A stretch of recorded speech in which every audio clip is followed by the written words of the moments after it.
नमस्ते दोस्तों, मैं आपका दिल से स्वागत करती हूँ। दोस्तों, मेरी शादी अभी कुछ दिन पहले ही हुई थी।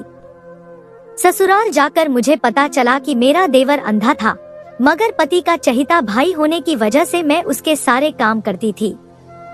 कभी कपड़े बदलती तो कभी पास बैठकर उसकी सारी बातें सुनती। वह भी भाभी भाभी करके मेरे और करीब हो जाता। लेकिन एक रात जब मैं उसके कपड़े बदलने लगी तो मेरे होश उड़ गए। जब उस रात देवर ने, दोस्तों, कहानी आगे बहुत ही इंटरेस्टिंग होने वाली है।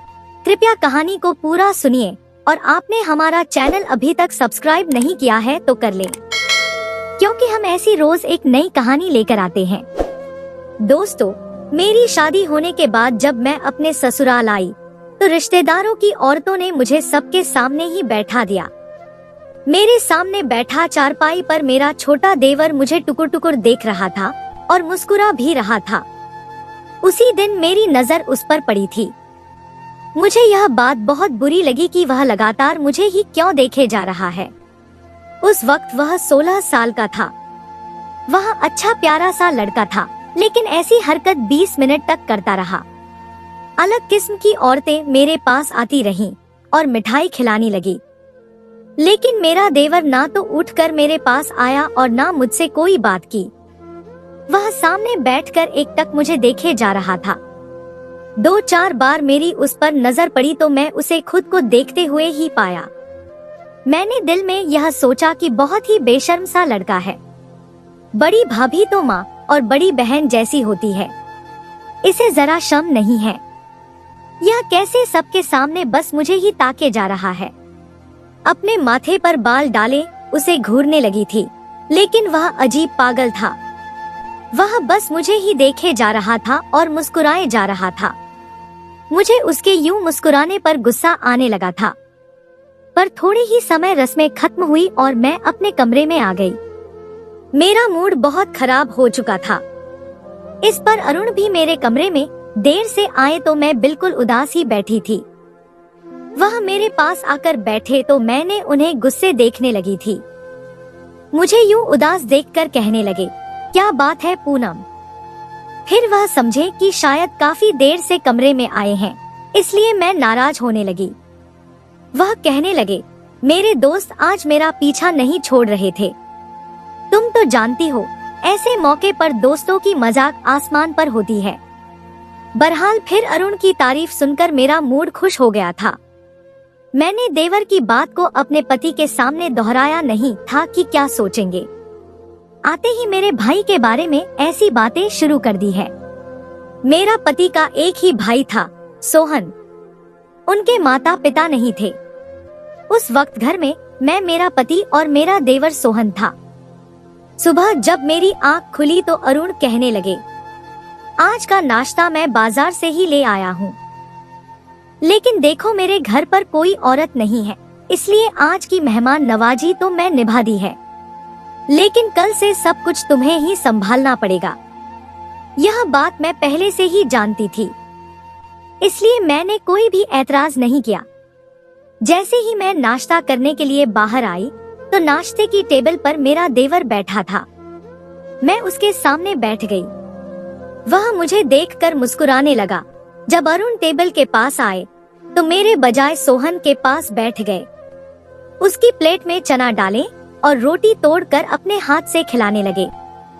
यह देखकर मुझे बड़ी हैरत हुई थी और इससे ज्यादा हैरत मुझे यह हुई कि सोहन अब भी सामने बैठा मुझे ही देखे जा रहा था।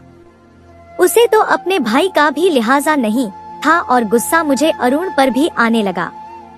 मैं सोच रही थी कि वह तो उसे रोक सकते थे, और फिर यह भी मुझे बहुत अजीब लग रहा था कि अरुण इसे खुद खाना क्यों खिला रहे हैं।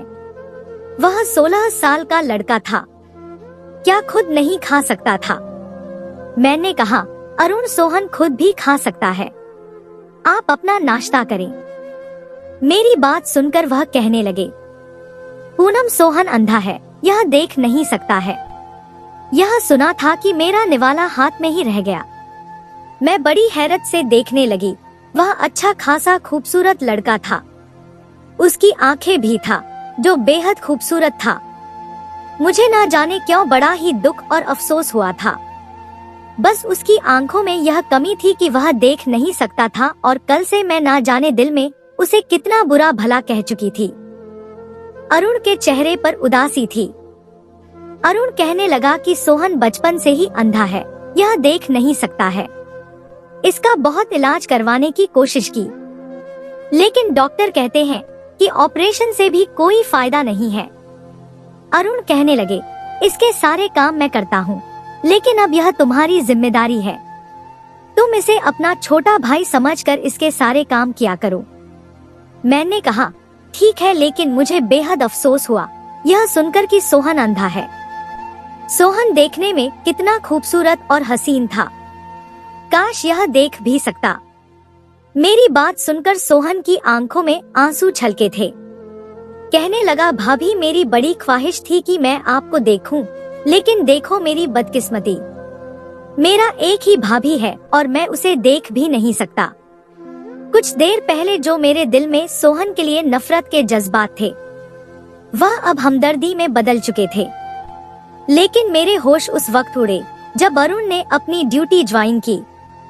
जब वह अपने काम पर जाने लगे तो मुझसे कहने लगे कि सोहन को खाना भी तुम अपने हाथ से खिलाओगे और कपड़े भी तुम ही पहनाओगे। खाने का तो सुनकर ठीक था, लेकिन कपड़े, यह सुनकर तो मेरा दिमाग थोड़ा सा चकरा गया था। मैंने कहा, अरुण यह गलत बात है, सही नहीं है। मैं कैसे इसके कपड़े बदलवा सकती हूँ? कहने लगे कि इसे छोटे भाइयों की तरह समझो, इसे प्यार दो। अब मैं ऑफिस का काम संभालूं या इसे संभालूं, बहरहाल तुम खुद मैनेज कर लेना। यह कहकर वो चले गए। मैं बेहद परेशान थी। अभी यह सोच रही थी कि क्या करूं, क्या ना करूं। इतने में मुझे सोहन के कमरे से पुकारने की आवाज आई। वह भाभी भाभी कहकर पुकार रहा था। मैं उसके कमरे में गई तो वह पैंट और बनियान पहने खड़ा था। कहने लगा, भाभी यह शर्ट मुझे पकड़ा देना, ना जाने भाई ने कहाँ रख दी है। पूरे बेड पर हाथ मार मार कर देख चुका हूँ, लेकिन समझ नहीं आ रही कि कहाँ है। इसकी शर्ट बेड की किनारे पर लटकी हुई थी। मैंने वह शर्ट उसे पकड़ा दी। उसने शर्ट पहन तो ली, लेकिन बटन वह आड़े टेढ़े बंद कर रहा था। मजबूरन मुझे ही आगे बढ़ना पड़ा। मैंने कहा, तुम छोड़ो, मैं तुम्हें बटन बंद करके देती हूँ। मैंने उसके शर्ट के बटन बंद किया तो वह खुश हो गया। कहने लगा, मेरे बाल भी बना दो भाभी। मैंने ड्रेसिंग से कंघा लिया और उसके बाल भी बना दिए। फिर कहने लगा, मुझे अपना हाथ दे।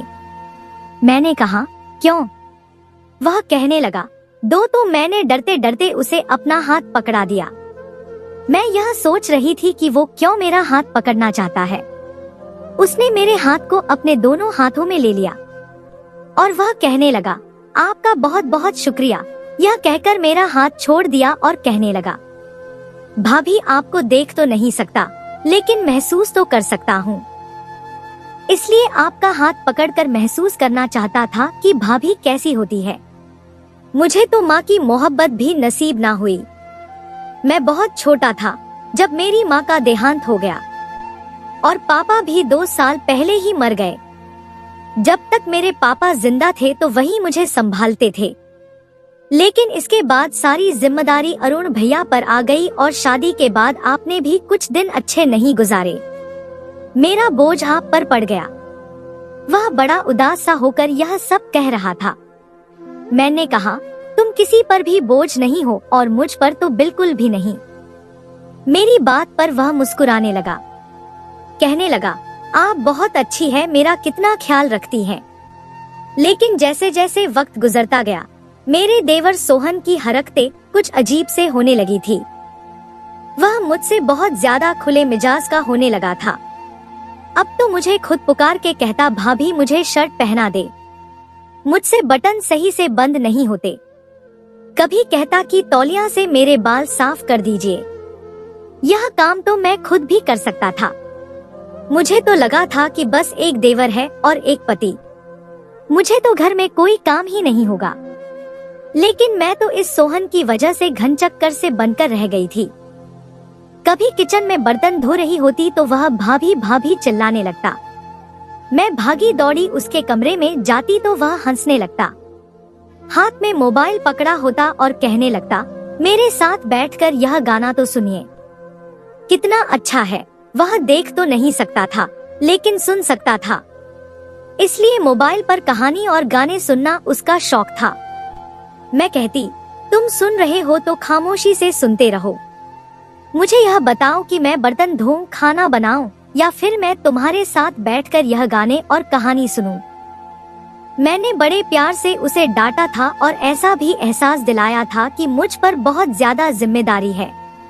वह मेरी बात सुनकर हंसने लगा, कहने लगा, मेरे पास बैठिए और मेरे साथ यह गाने सुनिए, आपकी तबीयत भी खुश हो जाएगी। काम क्या है, छोड़िए, काम तो कभी खत्म नहीं सकता है। इसके साथ बैठ गई। मैंने कहा, अच्छा चलो यह बताओ, अब तुम्हें भूख लगेगी तो क्या खाओगे? वह हंसने लगा और कहने लगा, आपका दिमाग खाऊंगा। मैं उठकर खड़ी हो गई। मैंने कहा, खबरदार, जो अब तुमने मुझे आवाज दी तो समझना, बस मुझे काम के वक्त ही बुलाया करो, मुझे अभी खाना बनाना है। अरुण, मुझे बिरयानी का क्या कर गए हैं? अब तुम्हें भी तो बिरयानी पसंद है ना, और तुम्हें क्या पता कितना वक्त लग जाता है बिरयानी बनाने में। ऊपर से इतनी गर्मी है कि किचन में खड़ा नहीं हुआ जा रहा है। यह कहकर मैं बाहर चली गई। 3-4 घंटे लग गए थे मुझे किचन में काम करते हुए। मैंने बिरयानी बनाने में बिल्कुल थक चुकी थी। बाहर आई तो घर गंदा पड़ा था। घर की सफाई की, फिर सोचा कि सोहन का कमरा भी लगे हाथ साफ कर दूं। लेकिन जैसे ही मैं सोहन के कमरे में दाखिल हुई, वह हर एक चीजों को टटोल टटोल कर अपना कमरा खुद साफ कर रहा था। उसके हाथ में एक कपड़ा भी था जिससे वह फर्नीचर साफ कर रहा था। यह देखकर मैं मुस्कुराने लगी। मैंने कहा, तुम यह क्या कर रहे हो? मैं कर देती हूँ। मैंने उसके हाथ से कपड़ा छीना तो कहने लगा, नहीं, आप थक जाएंगे। मुझे बहुत बुरा लग रहा है कि सारे काम भैया ने आपके सर पर डाल दिए हैं। भाभी ऐसा करे कि मुझे बता दिया करें, छोटे मोटे काम जो मैं कर सकता हूँ वह कर लिया करूँगा। वह बड़ी उदासी और फिक्रमंदी से कह रहा था। मैंने कहा कि कुछ भी करने की जरूरत नहीं है, तुम बैठे रहो। मैंने उसका हाथ पकड़ा और उसे पकड़कर बेड कर बैठा दिया और मोबाइल के हाथ में थमा दिया। मैंने कहा, तुम बस वीडियो सुना करो। मैंने एक वीडियो लगा दी जिसमें अच्छी कहानी थी, लेकिन उसने तो मोबाइल के साथ साथ मेरा हाथ भी पकड़ लिया और मुझे अपने पास बैठा लिया। बहुत कर लिया अपने काम, अब आप कुछ नहीं करेंगे। उसने मेरा हाथ बड़ी मजबूती से पकड़ा था। मैंने कहा, सोहन, ये क्या हरकत है? मेरा हाथ छोड़ो, शाम हो गई है और मुझे चाय भी बनानी है। तुम बताओ, चाय के साथ क्या खाओगे? तुम्हारे लिए कुछ फ्राई कर दूं? वह कहने लगा, कुछ नहीं खाना है मुझे, आप मुझे भी अपने साथ किचन में लेकर जाएं। बस मुझे बताइए कि चाय कैसे बनाते हैं। मैंने कहा, तुम मेरी फिक्र छोड़ दो। यह कहकर मैंने अपना हाथ उसके हाथ से छुड़ाया और किचन में आ गई। उसके लिए चाय बनाई और चिप्स तलने लगी, फिर उसकी चाय दिया। चिप्स खाते हुए वह लगातार मेरी तारीफ कर रहा था। फिर एक दिन वह हुआ कि मेरे होश उड़ गए। मुझे सुबह से ही बुखार था, लेकिन अरुण को मेरी कोई परवाह नहीं थी। बस मुझे बुखार की दवा देकर चले गए। कहने लगे, देखो, तुम बीमार मत पड़ा करो, मेरा सारा घर उल्टा पड़ जाता है। फटाफट से बुखार की गोली खा लेना और खाना घर पर ही बनाना। दोपहर को भी मुझे ऑफिस का बचा खाना पड़ता है और घर जाकर मैं बाजार का खाना तो बिल्कुल नहीं खा सकता। उनके सामने तो मैंने कहा कि चलो ठीक है, मैं कर दूंगी, लेकिन बुखार की दवा खाने के बावजूद मेरा बुखार कम नहीं हो रहा था। शायद मेरे गले में इन्फेक्शन हो गया था। गले में बहुत दर्द था और मेरा बुखार कम होने के बजाय बढ़ने लगा। मैं अपने कमरे में बेसुध लेटी हुई थी जब कमरे पर दस्तक हुई और ठहर दरवाजा खुला। सोहन मेरे सामने खड़ा था। मैंने बहुत मुश्किल से अपनी आंखें खोलकर उसे देखा। वह अपने स्टिक की मदद से चलता हुआ मेरे पास आया। वह कहने लगा, भाभी आपको क्या हुआ है? आपने अभी तक मेरा नाश्ता भी नहीं बनाया। मुझे बहुत तेज भूख लगी है। मैंने कहा, मेरी तबीयत ठीक नहीं है, मुझे बुखार है। यह सुनकर वह बहुत परेशान हो गया। मैंने कहा, मुझे बिल्कुल बैठा नहीं जा रहा, मैं कैसे तुम्हारा नाश्ता बनाऊंगी? वह कहने लगा, क्या आपने भी नाश्ता नहीं किया? मैंने कहा, नहीं, मेरी हिम्मत नहीं है कि मैं उठकर नाश्ता बना सकूं। ऐसा करो, तुम अरुण को फोन कर दो, उससे कहो वह जल्दी घर आ जाए। मुझसे कुछ भी नहीं हो पा रहा है। मेरी बात सुनकर वह कमरे से बाहर चला गया। कुछ ही देर बाद उसकी चीखने चिल्लाने की आवाज आने लगी। यह सुनकर मैं एकदम बेड पर उठकर गई थी। अपने बुखार को भूलकर भी जल्दी से कमरे से बाहर आई। देखने लगी कि यह आवाज किसकी है। आवाज किचन से आ रही थी। जब मैं किचन में आई तो मेरे होश उड़ के रह गए थे। सोहन के कपड़ों पर आग लगी हुई थी। मैं फटाफट से रस्सी पर टंगी तौलिया को उतारा और फटाफट से सोहन की शर्ट पर लगी आग बुझाने लगी। लेकिन उस वक्त तक उसका पेट और बाजू जल चुका था। वह चिल्लाए जा रहा था। मैंने कहा, तुम क्या करने गए थे किचन में? वह कहने लगा, मैं आपके लिए चाय बनाने गया था। वह तड़पे जा रहा था और कहने लगा, मुझे क्या पता था कि आग लग जाएगी। मैं जल्दी से अरुण को फोन किया। उस वक्त सोहन तो यूं तड़प रहा था कि जैसे उसे तकलीफ बर्दाश्त नहीं हो रही हो। उसका पेट और बाजू जल गया था। वह तड़पे जा रहा था।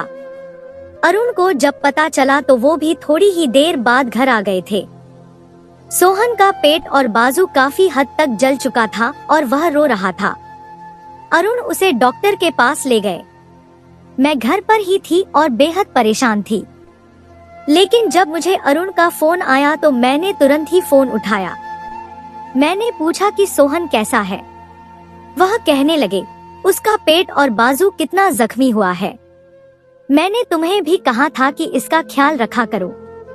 यह कहकर अरुण रोने लगे और कहने लगे, मुझे बहुत फिक्र रहती है इसकी, इससे तकलीफ बर्दाश्त नहीं हो रही। वह पूरी तरह से चिल्लाए जा रहा है।